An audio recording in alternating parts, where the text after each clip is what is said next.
January 28th, 1986 was a tragic day in the country's history and for NASA as well. It was a preventable mistake by NASA. They could have taken advice given to them by Roger Bourgelat and by Morton Thiokol, the manufacturers of the rocket booster, which which launched the Challenger shuttle into the air. Morton Thiokol, the corporation, knew of problems as early as 1977 of potential problems that could have happened on the Challenger shuttle, and they were brought up to NASA a few years later. I guess they could have brought them up earlier, but NASA rejected these concerns, basically not listening to them because they had really big plans for 1986 of performing the most amount of launches that they had in order to that they've ever done in a single year in order to prove their case for a budget expansion. So NASA could have prevented the explosion of the rocket had they listened to Roger Bourgelat. Roger Bourgelat, he knew of the problems as early as 1977, and in 1985 he called for a redesign. Respectively, he didn't want to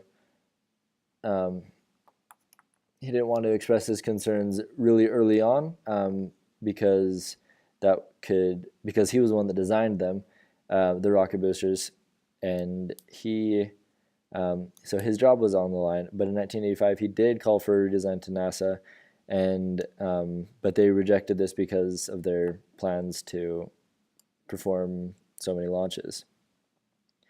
And because NASA had several political pressures of trying to beat Russia, who was competing to basically beat NASA in launching a few probes into space, and the Challenger shuttle was scheduled to launch a few days before that Russian probe, and so NASA didn't want to have to,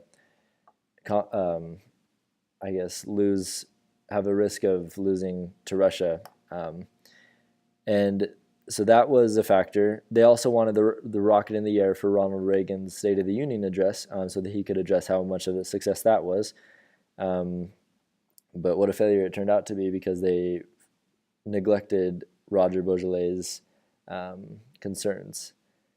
I think future engineers have to learn of the welfare of the people on board, because 7 lives were lost because not the necessary steps were not taken in order to prevent the explosion. 6 astronauts and 1 teacher lost their lives because of some predictable mishaps. And that O-ring, the day of the launch, decreased in size because of really cold temperatures. Previous to 1986, the coldest temperature was 53 degrees Fahrenheit that NASA had ever launched. But this day was 20 degrees, and the day before, Roger Bourgelat again came up to NASA, basically confronted them and said, it's going to be too cold, wait till it gets warmer so that these O-ring seals don't have any chance of malfunctioning. But they didn't listen to that advice either, and ultimately it released gases, igniting an external fuel tank.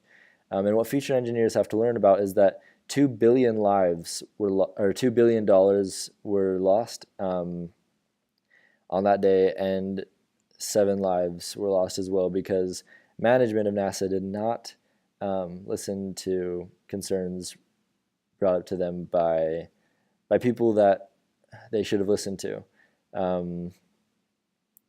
And they have to learn of the welfare of their company and of the public, because that was a great tragedy in the nation's history as well. And that was a mistake that NASA has learned from, and that future engineers need to continue to look back on in order to not repeat mistakes.